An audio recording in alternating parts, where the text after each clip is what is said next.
कुछ कहने से पहले सर्व समाज में जन्मे तमाम संतों गुरुओं को नमन करते हुए भारतीय संविधान निर्माता भारत रत्न बोधिसत्व परम पूज्य बाबा साहब के चरणों में नमन करते हुए श्रद्धा सुमन अर्पित करते हुए वाम से DS4 बहुजन समाज पार्टी के संस्थापक मानवर कांसी राम साहब के इस जन्म दिवस पर इस गाजीपुर जनपद के कोने कोने से आए हुए सभी विधानसभा के पदाधिकारी साथी कार्यकर्ता साथी, मैं इस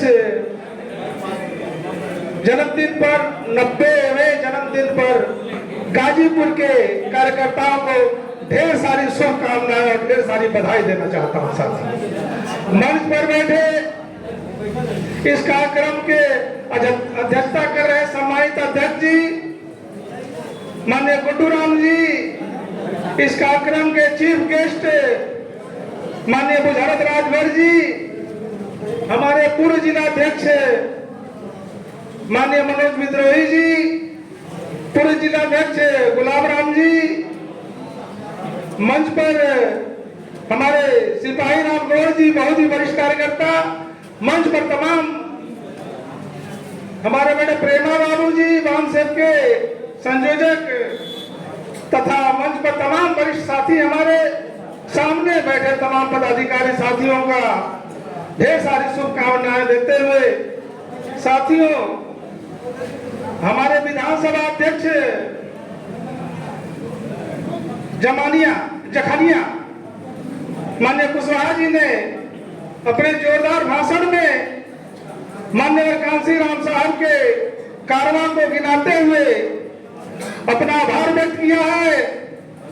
साथियों, मैं आपको बता दूं कि माननीय कांसी राम साहब के अथक प्रयास से, समय नहीं है तो बहुत कुछ कहना है, माननीय कांसी राम साहब के अथक प्रयास से माननीय कांसी राम साहब ने सरकार को मजबूर कर दिया मंडल कमीशन लागू करने के लिए। आज जो भी दिन है, जो भी देन है, माननीय कांसी राम साहब का देन है, जो कि सरकार को मजबूर करते हुए माननीय कांसी राम साहब ने मंडल कमीशन लागू करने का प्रयास किया था। साथियों, ये पिछड़ा समाज, मैं पिछड़े समाज पर सिर्फ कहना चाहता हूं कि साथियों, कम से कम कभी भी मंच पर माननीय कांसी राम साहब के कारवां को माननीय साहब कांसी राम ने जो पिछड़े समाज को अनमोल रत्न दिया है, साथियों 52% जिसकी जनसंख्या हो, सिर्फ 27% पर ही सब्र किया हुआ है। जिसकी 52% जनसंख्या हो, वो 27% पाकर की सब्र किया हो, ये मेरे समझ में नहीं आता।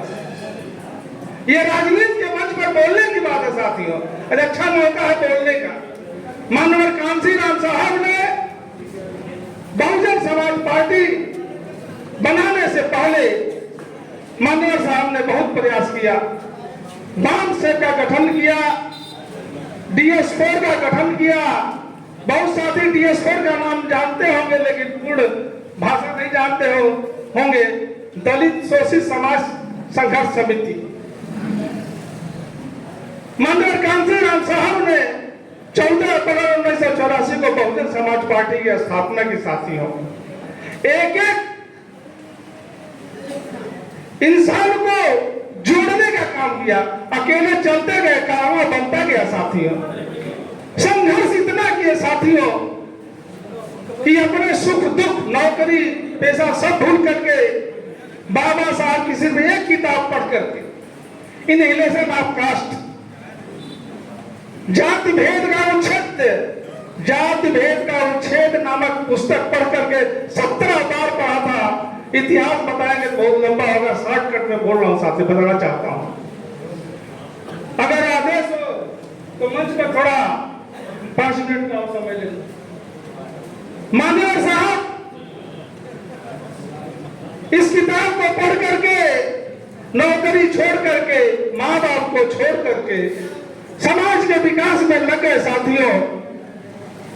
और वाम सेव के बाद DS4 के बाद में बहुजन समाज पार्टी की स्थापना की है। साथियों, और बहुजन समाज पार्टी को इस मुकाम तक पहुंचाए, बहुजन समाज पार्टी को राष्ट्रीय पार्टी का दर्जा दिया साथियों।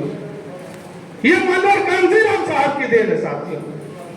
बाबा साहब मनोहर कांशीराम की पूजा करते हैं, माला पहनाते हैं, लेकिन इनके विचारों पर अपने मन में ताला लगा लेते हैं। ऐसा नहीं चलेगा साथियों। समय आ गया है, पूरे देश की सारी पार्टियां घबराई हुई है और सारे पार्टी बहुजन समाज पार्टी की राष्ट्रीय अध्यक्ष बहन कुमारी मायावती की तरफ देख रही है। क्यों क्यों देख रहे हो भाई, क्यों परेशान हो? इसलिए परेशान है साथियों, ये कांग्रेस पार्टी अगर राज्य में कहीं 5%, कहीं 5,000 वोट से, कहीं 7,000 वोट से, कहीं 12,000 वोट से, कहीं 20,000 वोट से 76 सीट लोकसभा की सीट हार गई थी पिछली बार। इसलिए से ज्यादा परेशान कांग्रेस है, ज्यादा परेशान भाजपा है, ज्यादा परेशान सपा है। राष्ट्रीय पार्टी कांग्रेस है, बहुजन समाज पार्टी से घबराई हुई है। क्यों? बहन जी ने कहा कि नहीं, हम अकेले चुनाव लड़ेंगे, हमारे लोग चल दिए हैं। तो साथियों, चल देने का मतलब नहीं है कि पुरानी बात को याद कर लो साथियों, ये महापुरुषों का याद कर लो, इतना मेहनत की है बहुजन समाज पार्टी को बनाने के लिए।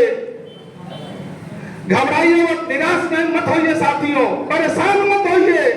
खोने के लिए कुछ बचा नहीं आपके पास, खोने के लिए कुछ बचा नहीं है, सब कुछ मिलना है। और आप 2024 में आपको मिलने जा रहा है, आपको मिलने जा रहा है, लेकिन थोड़ा सा आपको गांव में जाना पड़ेगा।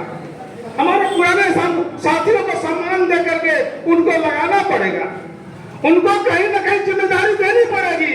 एक छोटे से ब्लॉक दे दीजिए, एक ग्राम सभा में दे दीजिए, एक विधानसभा के 2-3 सेक्टर दे दीजिए, बांट दीजिए सभी पुराने साथियों को। देखिए सभी निकल जाएंगे। जैसे हमारे पुराने साथी ने मानव साहब की बात कही थी, पीड़ा होती है साथियों। हम लोग जिंदगी भर बहुजन समाज पार्टी का झंडा ढोए और मरते दम तक ढोएंगे और बहुजन समाज पार्टी को उस मुकाम तक पहुंचाएंगे साथियों, और बहन जी को प्रधानमंत्री बना करके रहेंगे। और समय आ गया बैलेंसिंग ऑफ पावर। आप जिस दिन तराजू में बैलेंसिंग का पावर बना लोगे, आप कुर्सी हिलाने की ताकत रख लोगे, ये कुर्सी छोड़ के भाग जाएंगे, अपने आप आपको कुर्सी पर बैठाने के लिए परेशान है। बहन जी से बड़ा सीनियर लीडर कोई नहीं है साथियों। घबराने की बात नहीं है, खाली चलने की बात है। हमारे संतों, गुरुओं, महापुरुषों को उनके विचारों पर आचरण में लाने की जरूरत है।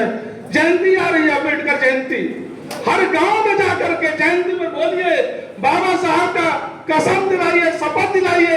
और हम अपने कार्यकर्ताओं को आज संकल्प लेके जाना है, और संकल्प लेकर आज कसम खाकर जाना है कि जब तक बहुजन समाज पार्टी की सरकार नहीं बना लेंगे, बहन जी को प्रधानमंत्री नहीं बना लेंगे, तब तक हम चैन से बैठने वाले नहीं है साथियों। इसी उम्मीद के साथ अपने मेहमान का सम्मान करते हुए, आए हुए तमाम साथियों का सम्मान करते हुए, सबका आभार व्यक्त करते हुए, कहीं गलती से कोई बात अगर मैं बोल दिया हूं साथियों, इसको नजरअंदाज करते हुए, सबका आभार व्यक्त करते हुए, सबका धन्यवाद देते हुए, जय भीम, जय भारत।